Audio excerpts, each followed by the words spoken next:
September 27th, 1950, marked episode 2761 of The Lone Ranger. This time, the episode is Terror Trail. Settle in for another visit with one of radio's enduring Western series. Here is the original broadcast.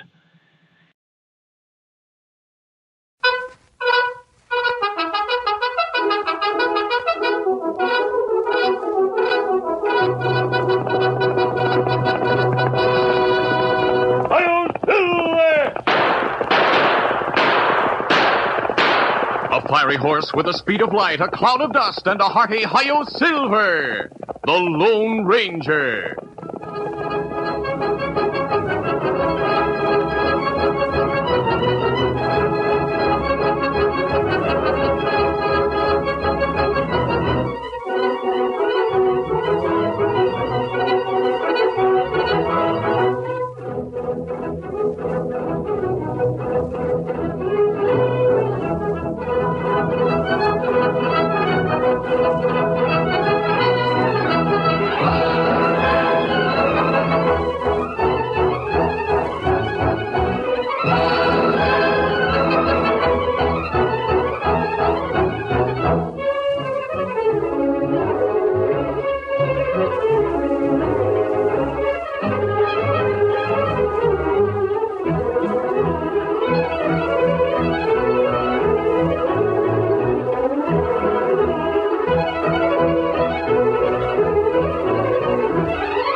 With his faithful Indian companion Tonto, the daring and resourceful masked rider of the plains led the fight for law and order in the early western United States.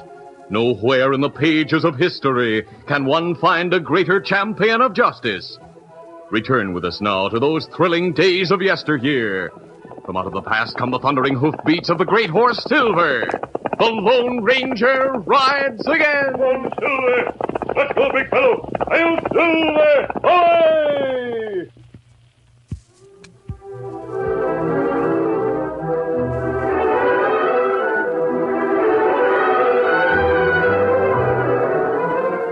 Sitting beside a campfire in one of the territories of the Southwest, the Lone Ranger read a message which had been relayed to Tonto by an Indian runner. As he finished, he said, Tonto, this note came from our old friend, the Padre. He wants us to look into conditions in the Murado Valley. That long way from Mission. That's true, but the Padre learns many things from travelers. In some way, he's heard of it that a man called Don Diablo is terrorizing the valley. What that feller's real name? The Padre wasn't able to find out. In fact, he wrote rather skeptically about the rumor. Oh. Don Diablo can be translated as Sir Satan. The alias suggests a Spaniard or Mexican. But it may be that the man is an American if he actually exists. And what we do? Prepare to ride. We're going to the Murado Valley.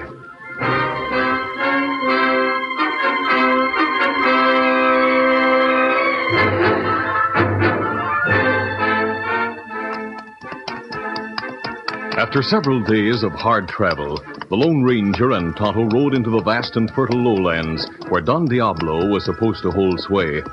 Walled in by almost impassable mountains, the Murado Valley was a little world of its own, rarely visited by outsiders. At first view, it appeared to be a purple paradise. Tonto pointed. Look, Kimasabi. Fellow over there got herd of goats. We'll have a talk with him. Come on, Silver. Get him up, Scout.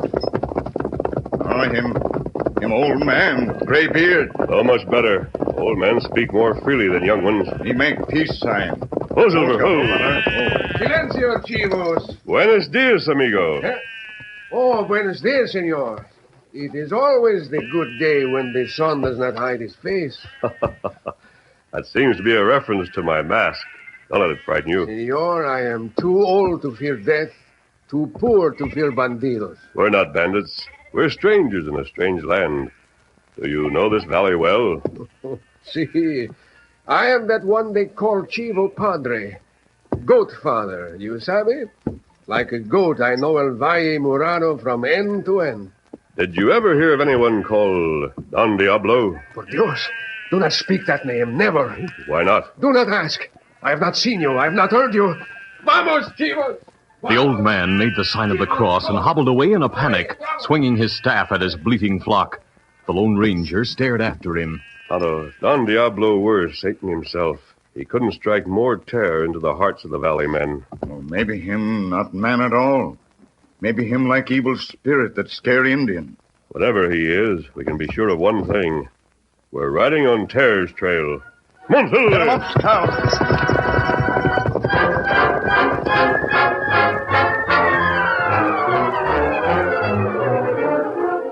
The following morning found the masked man and Indian deep in the valley. With each mile they traveled, their sense of danger grew, though they had seen nothing that seemed to threaten them. The haciendas which they passed in the distance appeared inviting. Cattle grazed peacefully in lush meadows. Birds caroled in the trees. But the malign name which no one wanted to hear was ever in the minds of the two friends. They rode in thoughtful silence until... Otto, there's a rider coming this way. Ah, something wrong with him. Look how him ride, bent over. Yes, he may be hurt. What's the matter, friend? Him not even look up. Grab his reins. Me got him. Easy now. Otto, this man is dead. How dead man ride a horse? His legs have been tied to his saddle girth. Hold on to his horse.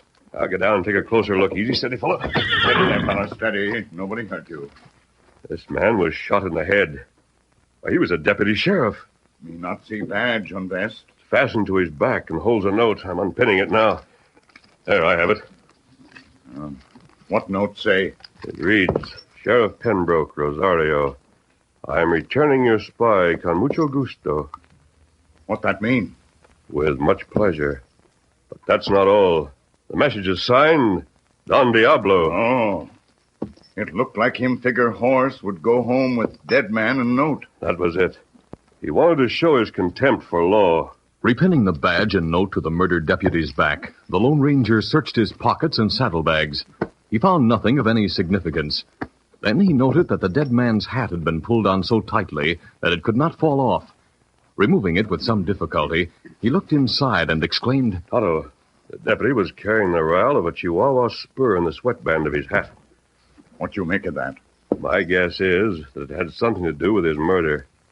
Certainly he considered it valuable, or he wouldn't have taken such pains to conceal it. Me never see American wear Chihuahua spurs. Few, if any, do. Some Mexican vaqueros use them while riding vicious horses. But under ordinary circumstances, the wearer of such spurs betrays himself as being insanely cruel. That's right. This rowel is gold-plated. The spikes are needle-sharp and more than an inch long. You can imagine what they would do to a horse's flanks. Maybe Don Diablo lose it, deputy find it. That's a possibility to be considered. Chihuahua spurs fit his character as we know it, now that we've seen his handiwork. I'll keep this rowel for the time being. And what we do with dead man? Let the horse take him on to Rosario and backtrack it while the trail's fresh. Get along, fella. Get along. Well, him head in right direction. Yes, easy, steady, big fella. Come on, Silver. Get him up, Scout.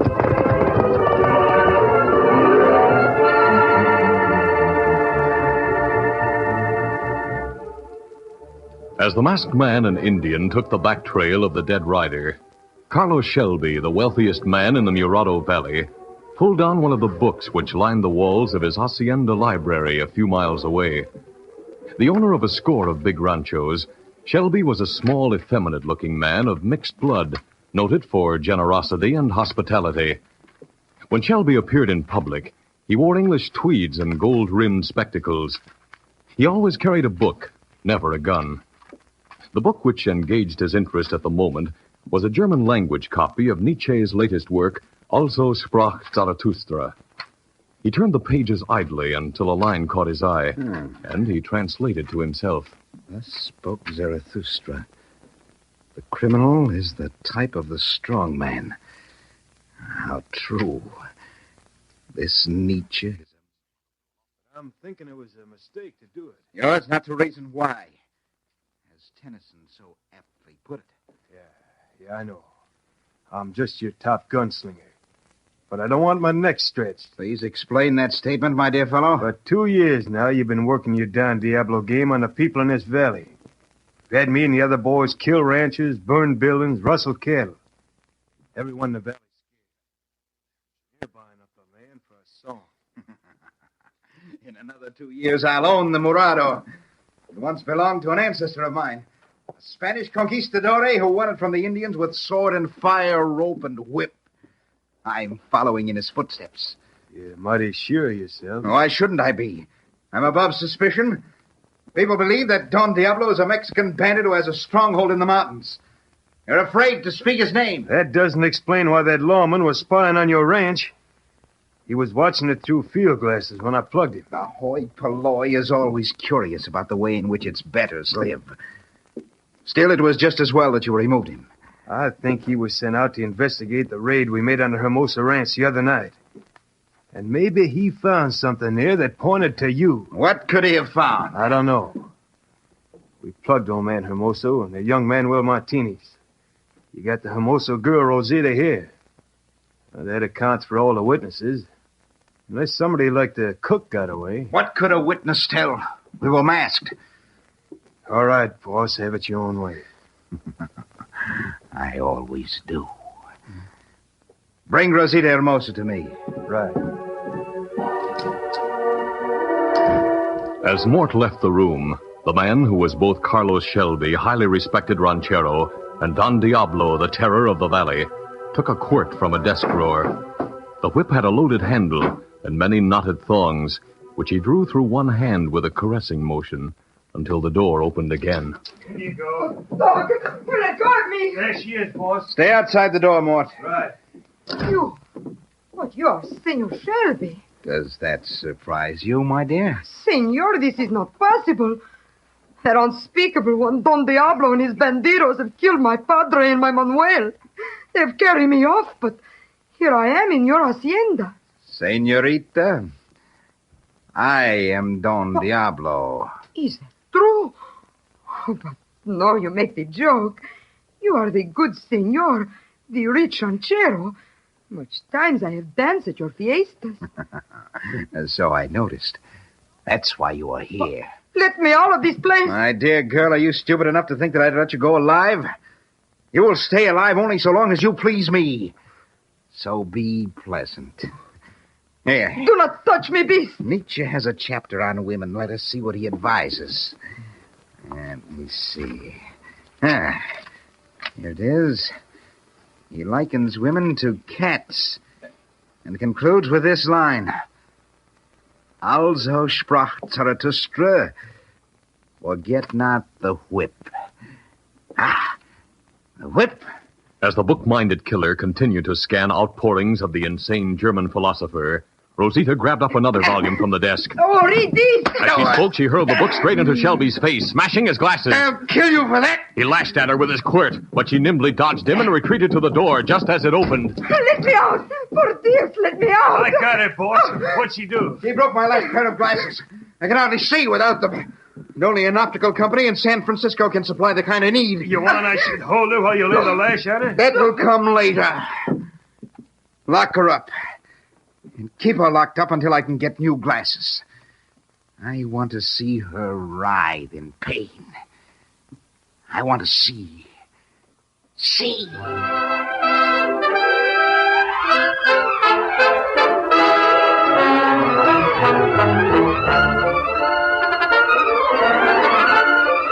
The curtain falls on the first act of our Lone Ranger adventure. Before the next exciting scenes, please permit us to pause for just a few moments.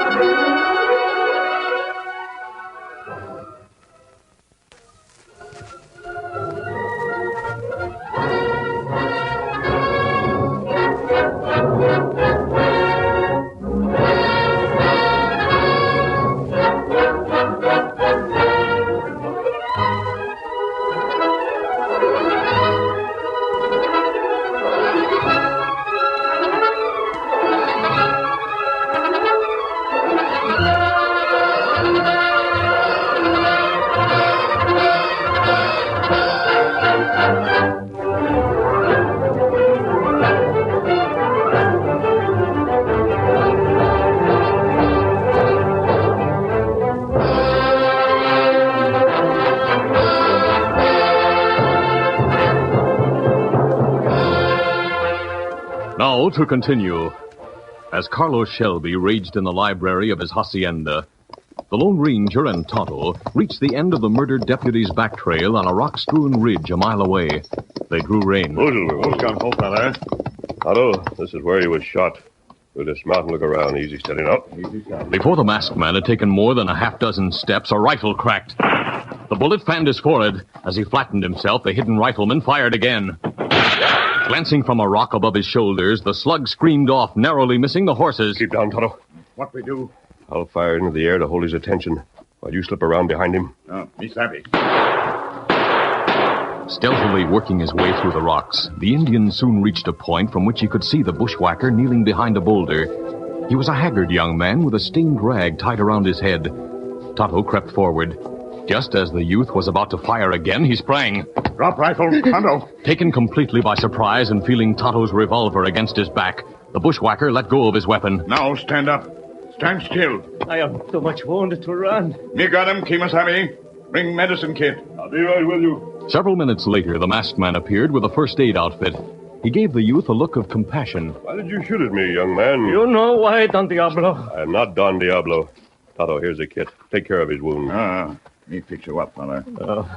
Mil gracias, Senor Indio. I have made the big mistake.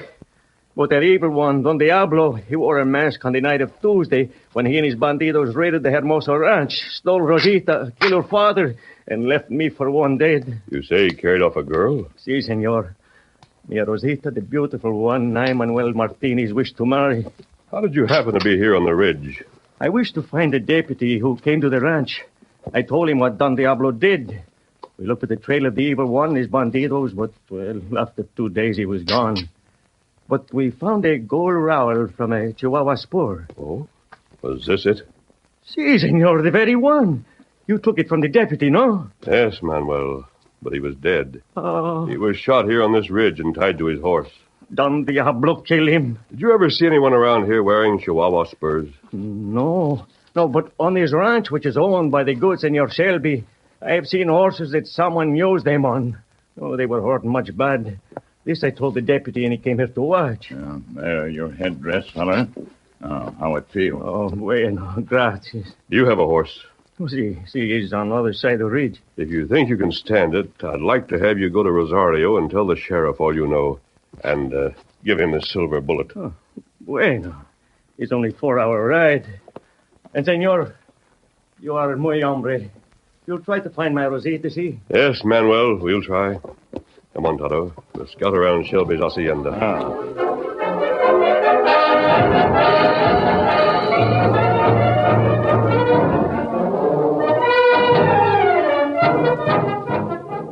Late that afternoon, Carlos Shelby decided to take a ride, being unable to read without spectacles.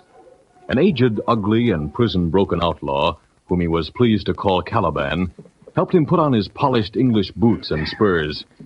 The bookish buccaneer of the plains was in the midst of a quotation from Paradise Lost when the old ex-convict interrupted. There you are, boss. Now stomp your feet. Caliban, what's wrong with the spur on my left boot? There's a harsh sound. I can't see it. I was just going to tell you about it, boss. You lost one of the gold rowels with the long spikes. I replaced it with another rowel from a common pair of spurs. Of course, it won't hurt a horse as much. It was your fault that I lost the Chihuahua rowel. Your job is to keep my things in condition. Maybe this will help you remember your duty. No, boss, don't. First my glasses, now my Chihuahua spurs. Boss, I didn't do anything. There isn't a horse in the corral. What? They're all in the remuda the boys took along when you sent them out in the range for the roundup yesterday. Won't be back for 2 or 3 days. So I'll have to stay here. The fates conspire to keep me from my pleasures.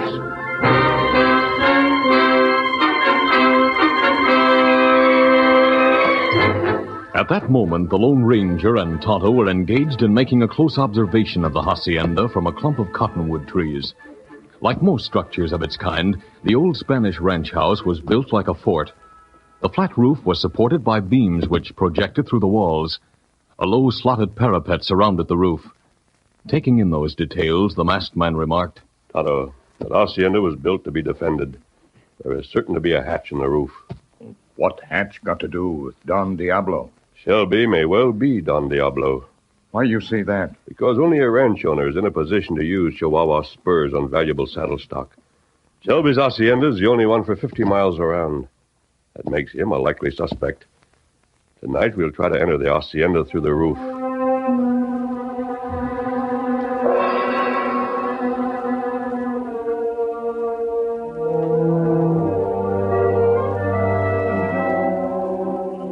During the dark hour just before moonrise, the Lone Ranger and Tonto led their horses as near the hacienda as possible, then crept forward to the base of its rear wall. Hearing no sound from the rooftop, the masked man shook a loop out of a lariat and cast it at the end of a beam which was just visible against the sky. Caught. Kemosabe, me got moccasins. Better me go first. All right, go ahead. Pulling himself upward hand over hand, the Indian quickly reached the beam. After pausing a moment, he silently hoisted himself over the parapet. The masked man joined him and stood listening. Hoofs drummed into the hacienda grounds. The rider reined up. He entered and soon faced Mort and Carlos Shelby in the library. He was saying, I didn't go with the other fellas. I went to town, and you can be glad that I did. Yeah, how so, Logan? The sheriff is headed here with a big posse and a search warrant. That's ridiculous. And what evidence could he obtain a search warrant? All I know is that he's coming. Suppose he finds that girl. He won't. In the patio, there's an old Spanish well with a plank cover. Indian slaves dug it in the days of the conquistadores. I've been told that it's more than 100 feet deep, but dry. Yeah, so what? Get the girl and throw her into it. When the Lone Ranger finally found the hatch and descended a ladder to an alcove off the library, Carlos Shelby was alone. Masked man. Stand where you are, Don Diablo. Your satanic rule in the Murado Valley is finished. What do you mean by calling me Don Diablo? Useless for you to try to bluff me. The rowels on your spurs are mismated. One is the original Chihuahua rowel. I have the other. It was found on the Hermoso Ranch after your raid. You can't convict me on evidence like that. Where's the girl you carried off? Questions bore me. Tonto, Here, Kemosabe. watch Shelby. I'll see what's going on. As the masked man dashed out of the library, Mort half-dragged, half-carried the shrieking Rosita into the patio. He was yelling, Logan, get the cover off that well. I'm trying to. The hole's wide open. Mother de Dios, make me pray. I will get you! Give me a hand with this wildcat. She's trying to claw my eyes out. Hold on to her. She gets away. Let go of that girl. Hey, who's that? Masked man, he's coming after her. Plug him, Logan. This'll fix him. You missed. In the light of the newly risen moon which flooded the patio, the Lone Ranger's right-hand gun blossomed red. No! Logan dropped his revolver and staggered back, clutching his shoulder. At the same time, Mort whirled to face the masked man. Thrusting Rosita in front of him, he drew a Colt. But before he could fire, the girl sank her teeth into his wrist. He let go of her with a yell. I'll take that gun. Rosita, get back from the well. Pick up the other man's gun. Disarming Mort, the Lone Ranger started to back away. But in his anxiety for the safety of the excitable girl, he turned his eyes away from the man for an instant. Mort closed with him. Now I've got you. Pinning the masked man's arms with a hold that made it impossible for him to use his guns, the hired killer tried to topple him into the pit. Both men tripped over the well cover and fell. The Lone Ranger let go of his guns, and straining every muscle, broke Mort's grip. Scrambling to safety, he dragged his adversary along. The fight had gone out of the gunman. He lay on the flagstones of the patio, eyes closed, as Rosita picked up the Lone Ranger's guns and returned them to him. Here, senor. Let us now finish these pigs who have killed my father and my Manuel. No. The law will punish them. Anyhow, your Manuel is alive. Alive? Is it true? Oh, Madre de Dios, mil gracias. At that moment, Carlos Shelby leaped out of an open window in the library and landed in the patio. Tonto leaped after him. Get him off, Kemosabe. Stop, Shelby! Stop! As the Lone Ranger rushed to intercept him, the would-be conquistador headed toward the well. Ahead of him, both the mouth of the pit and its cover appeared as circular shadows on the surface of the patio. Mistaking the hole for the lid, the near-sighted Satanist dashed to its brink. Although the well was only 8 feet in diameter, he saw his error too late to jump. As he fought to stay himself and regain his balance, some of the weakened stonework gave way. He toppled and plunged headlong into the pit. Once started, the cave-in of the ancient masonry inside the well continued, with tons of stone cascading into the depths, which had swallowed the arch-criminal.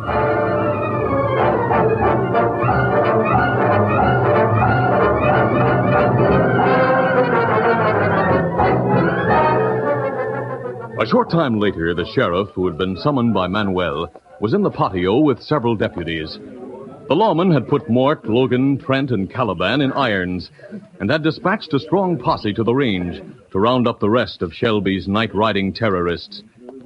As the excitement abated, the Lone Ranger and Tonto joined the sheriff near the well. Sheriff, can you convict Shelby's hired killers? There's no doubt about it.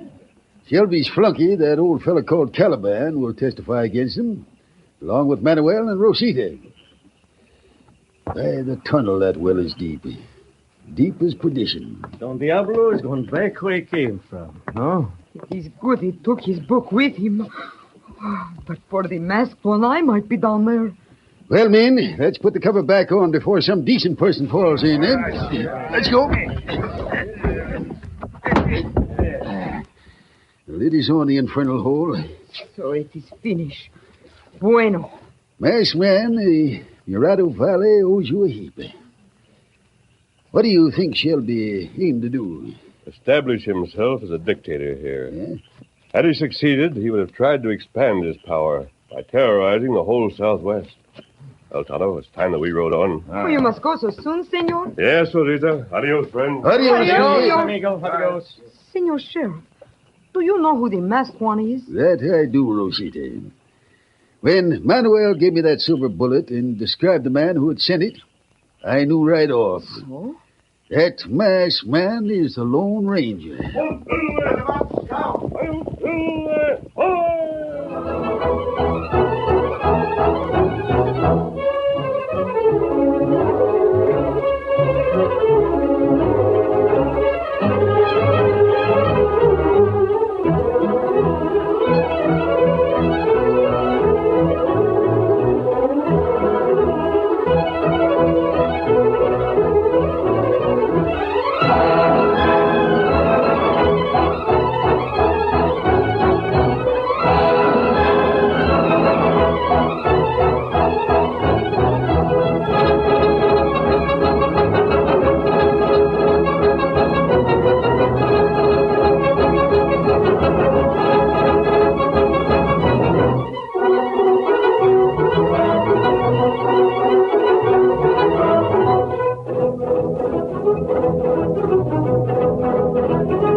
This is a feature of the Lone Ranger Incorporated, created by George W. Trendle, produced by Trendle Campbell Enterprises, directed by Charles D. Livingston, and edited by Fran Stryker.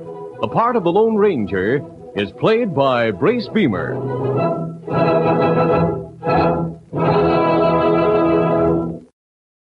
We close with the Lone Ranger in Terror Trail. Follow the Lone Ranger for more classic Western broadcasts